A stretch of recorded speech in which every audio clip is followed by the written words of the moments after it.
Geometric isomers. This chart shows a broad classification of isomers.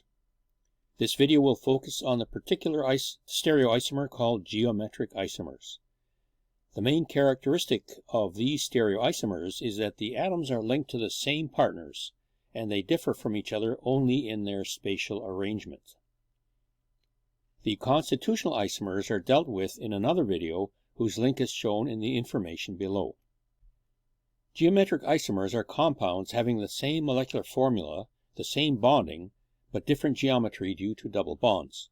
I will build up to this concept gradually by starting with this compound C4H8. Now, how would you write out its structure? Here is the condensed formula.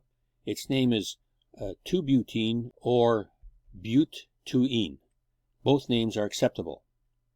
And here is a structural formula. Notice the position of these hydrogen atoms. They could also be written side by side like this.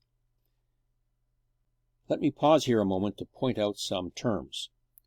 This is a molecular formula which shows only the ratio of atoms in the compound, nothing about structure, so it's not very informative. Structural formulas show every connection between every atom and so is the most informative, but they can be unwieldy for larger molecules. Condensed formulas like this are more compact and show some, but not always all, of the connections. For example, it could be shown like this, where only the major bond is shown. For the sake of completeness, there is yet another even more compact notation called a line diagram. 2-butene would be written like this. If you're already familiar with this system, that's fine, but I won't be using it in this video, so you can forget about it here. The phrase rotation about the double bond is of paramount importance to understanding geometric isomers. Let me first show what is meant by rotation about a single bond with this ball and stick model. The methyl group actually does rotate freely in both directions during molecular collisions. Here it is with a space-filling model. I'll return to this rotation idea in a moment. Here is a ball and stick model that shows the double bond clearly. The hydrogen atoms in the diagram are indicated on the model by these arrows. Here is the same idea for the other version. If you grab hold of the hydrogen atom and try and twist it down to look like the other model, you will feel a resistance in the model that prevents it from happening. The double bond prevents it from happening. That is, there's no rotation about a double bond as there is around a single bond. The reason involves electrical repulsion between the electrons in the double bond, pi bond and sigma bond, if you've already done atomic theory. The twisting tries to move electrons into each other's space, but electrical repulsion prevents it from happening. And so two different molecules exist with two different physical properties, for example, boiling point and melting point. This means they can be separated from each other if they're in a mixture. For example, at room temperature, they're both gases. If we have a mixture and then start cooling the mixture down, then when 4 degrees is reached, the left side molecule will sink down in the container as a liquid while the right side molecule remains a gas.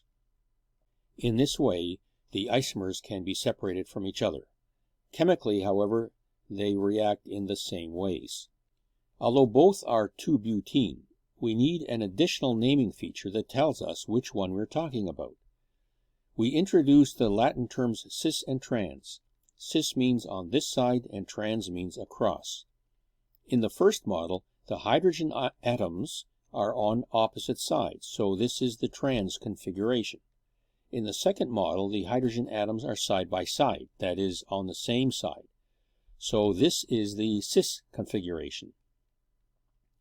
When it comes to drawing on paper, we generally center the double bond and attach the other parts at angles like this. The diagrams look very much like the models. This one is named trans 2-butene or trans-but-2-ene, and the other one cis-2-butene or cis-but-2-ene. So, geometric isomers have different physical properties, for example, melting point, density, solubility, refractive index, and this allows them to be separated from each other. but chemically they are very similar. Now, not all molecules with double bonds are geometric isomers. How can we tell if there is a geometric isomer or not? Let me develop here a process that we can use to decide. Consider this molecule. Suppose we make another one with these groups switched like this. Is this molecule the same or different? Let's look at the ethyl group and consider its neighbors in each case. In the first case, it is beside this hydrogen, but in the second case, the neighbor is a methyl group. The same can be said for this methyl group. Its neighbor in the first case is another methyl group, but hydrogen in the second case. If you switch groups and the neighbors change, then they are geometric isomers. As for the naming, this will be dealt with afterwards because you need to be able to determine whether a molecule has a geometric isomer. Continuing on, does this molecule have a geometric isomer? Let's switch the hydrogen and chlorine atoms and get this molecule. Are the neighbors the same or different? Here, hydrogen's neighbor is a CH3, and here, hydrogen's neighbor is still a methyl group. The neighbors don't change, so there is no geometric isomer here. Now look at these two, pause, and decide whether they have geometric isomers or not. I hope you saw that the first one does have a geometric isomer, but the second one does not. Examination of all these examples shows that if either of the double-bonded carbons have the same groups, no geometric isomer is possible. Try these for practice. If you've tried them, I'll now show the answers one at a time. Here's the first one, the second one, and the third one. Now, the cis-trans system applies only to disubstituted alkenes. What do we mean by disubstituted? Let's start with ethene. We consider this molecule to have no substitutions as all 4 hydrogens are present.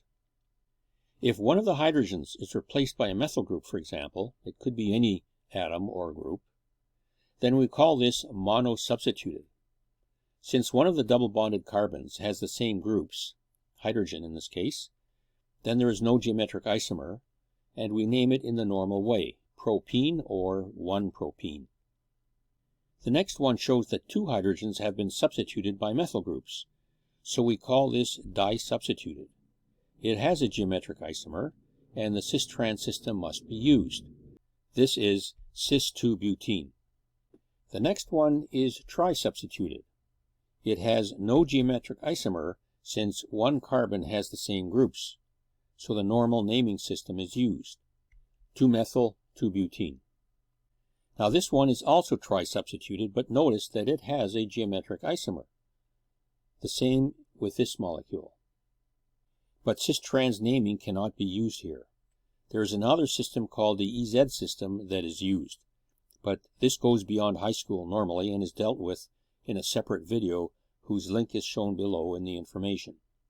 This molecule shows 4 substitutions. The letter R is used to represent any atom or group. So this is an example of a tetrasubstituted molecule. All hydrogens have been substituted. So if there happens to be a geometric isomer, then only the EZ system can be used. In summary, cis-trans naming applies only to disubstituted geometric isomers. It's best to look for the 2 hydrogen atoms and note if they are cis or trans to each other. Here's a question for you. Draw and name the isomers of C3H5Cl. You should pause here and try them. Here are the answers. If you haven't done cyclic compounds yet, you may have missed this one. It is also an isomer, but not a geometric isomer. Here are the names. This ends the lesson on geometric isomers.